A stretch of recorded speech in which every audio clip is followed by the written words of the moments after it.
Good morning, girls. I don't even know if you're awake yet. I have been up for quite a while. I've got court today, so kind of icky adult stuff. But I am all ready and all prepared, and I thought I would do something fun before I go sit in a courtroom for 4 hours. And when I say do something fun, that means do something for you guys, because that brings me joy. So I've got to leave in probably about 15 minutes, but I have time for another chapter. So, do you remember that we heard a lot about Calvin in the last chapter? Remember, Calvin is the one that helped Bebe, and he's the one that didn't ever color himself, but always like prepared her and gave her the pictures so that she could crank out like what was it, 200 or 300 pictures in like an hour. So now we get to learn more about guess who? Yep, Calvin. So, chapter 7. And we have another little reader with us. Oh, man. She's been whining so much today because I've been busy. Say hello. Hello. Yeah, that doesn't make you smile. I don't know what will. Okay, so chapter 7, Calvin. Calvin had a big round face. Calvin, said Mrs. Jules, I want you to take this note to Mrs. Zarves for me. Miss Zarves? Asked Calvin. Yes, Miss Zarves, said Mrs. Jules. You know where she is, don't you? Yes, said Calvin. She's on the 19th story. That's right, Calvin, said Mrs. Jules. Take it to her. Calvin didn't move. Well, what are you waiting for? Asked Mrs. Jules. She's on the 19th story, said Calvin. Yes, we've already established that fact, said Mrs. Jules. The 19th story, Calvin repeated. Yes, Calvin, the 19th story, said Mrs. Jules. Now take it before I lose my patience. But, Mrs. Jules, said Calvin.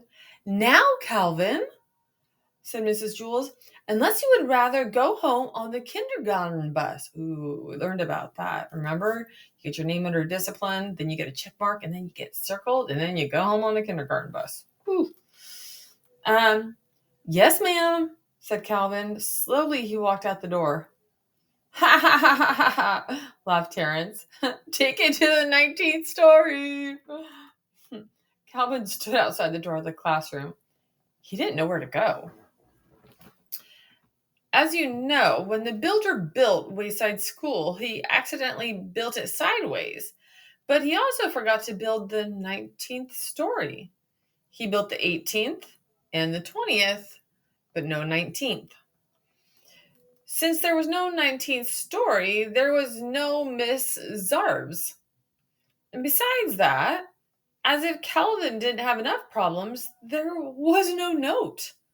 Mrs. Jules had never given Calvin the note. Boy, this is just great, thought Calvin. Just great.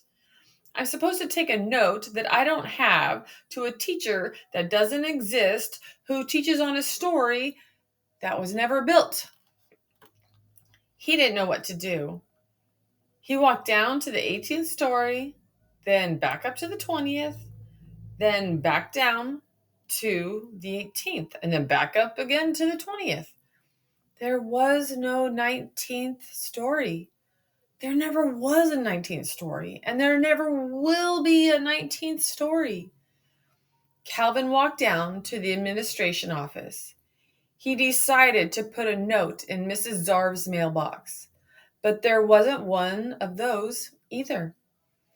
That didn't bother Calvin too much. However, since he didn't even have a note, he looked out the window and saw Louis, the yard teacher, shooting baskets.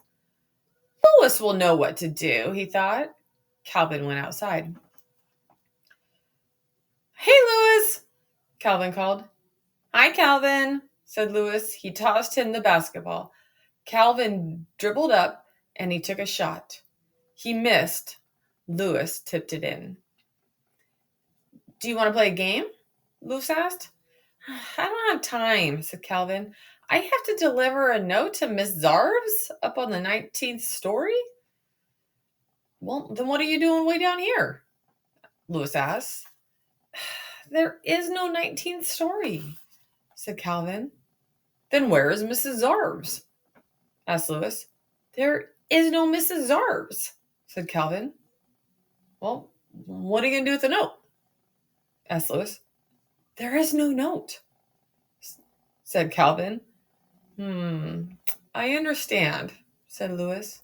That's good, said Calvin, because I sure don't. It's very simple, said Louis. You are not supposed to take notes. You're not supposed to take no notes to no teachers. You already haven't done it. Calvin still didn't understand. I'll just have to tell Mrs. Jules that I couldn't deliver the note, he said.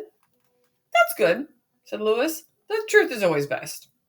Besides, I don't think I understand what I said either. Calvin walked back up to the 30 flights of stairs to Mrs. Jules' class. Thank you very much, Calvin, said Mrs. Jules. Calvin said, Mrs. Jules interrupted him. That was a very important note, and I'm glad I was able to count on you. Yes, but you see, said Calvin, you delivered the note to Miss Zarves on the 19th story. Asked Jason. How did you do it? What do you mean, how did he do it? Asked Mrs. Jules. He gave Mrs. Zarves the note. Some people, Jason, are responsible. But you see, Mrs. Jules, said Calvin. Nope, we're not playing with my necklace. Nope, that gets you kicked off my lap. Don't worry, said Calvin. Oh, said, I told Mrs. Zarves not to meet me for lunch. Oh, I get it. So the note was very important, said Mrs. Jules. I told Mrs. Zarves not to meet me for lunch. Don't worry, said Calvin. She won't. Good, said Mrs. Jules. I have a coffee can full of Tootsie Roll Pops on my desk. You may help yourself to one for being such a good messenger. Thanks, said Calvin, but really, it was nothing. Get it? Because it literally, was nothing. I think Mrs. Jules is a little mixed up. She thought she was meeting lunch with somebody that didn't exist from a floor that didn't exist. So I guess it's good that she canceled her plans. She would have been waiting for a long time in the lunchroom, huh? Okay, I've got a few more minutes, so I'm going to read the next chapter for you. Woo! It's a twofer. It's a short one, though. So now we're going to learn about Myron. Uh-oh. Why is that dog chewing on his hand? That's not good, right? Okay. Myron had big ears. He was elected class president. The children in Mrs. Jules' class expected him to be a good president. Other presidents were good at speaking. Myron was even better. He was a good listener. But he had a problem. He didn't know what a class president was supposed to do. So he asked, "What am I supposed to do?" "It's a difficult job," said Mrs. Jules, "but you can do it. You must turn the lights on every morning and turn them off at the end of the day." "What?" asked Myron. "As class president, you must learn to listen." Mrs. Jules said, "I'll repeat myself only one more time. You must turn the lights on every morning."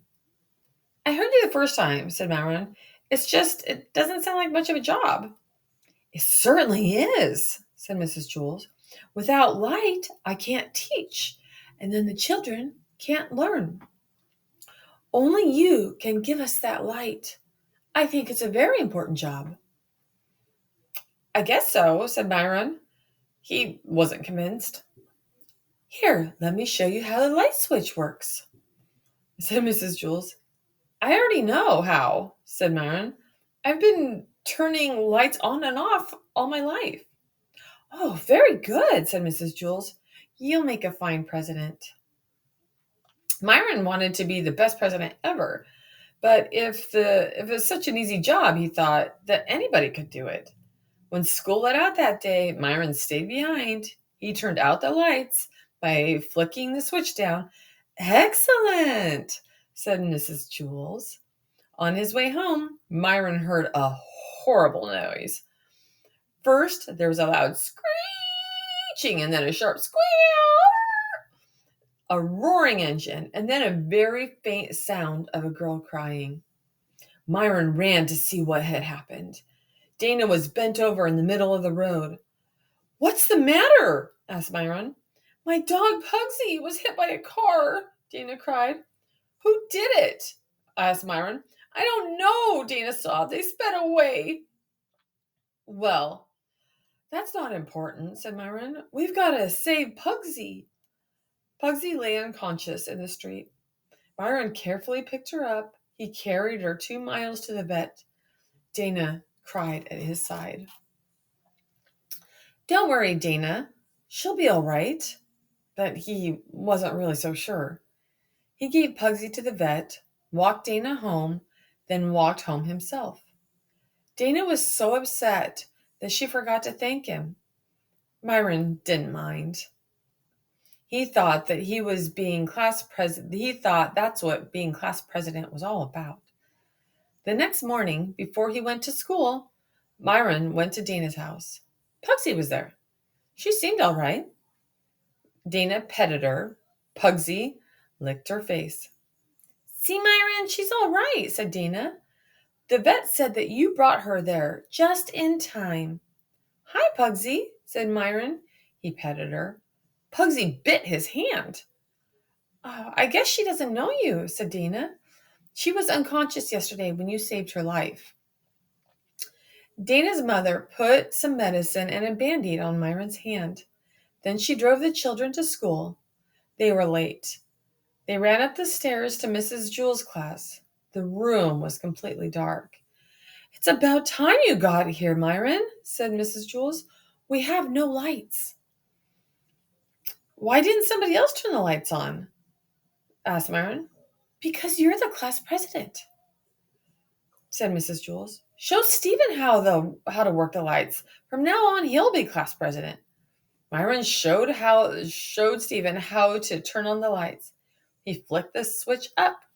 At the end of the day, Myron showed Stephen how to turn the lights off. He flicked the switch down. After a week, Stephen finally caught on.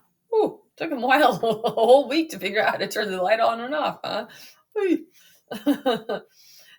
The lights were on. Oh, he made a good president. The lights were on every morning. Myron, who was president only for a day, was the best president in history of Wayside School. It was just that nobody knew it. Well, that's kind of silly, huh? I think the silliest part is that it took Stephen a week to learn how to turn the lights on and off. Okay, so here's the next chapter. We're not going to read it today, but it looks like it has something to do with ice cream. Looking forward to that. So, girls, I got to take off. I love you as always, and I will see you in just a couple days. Bye.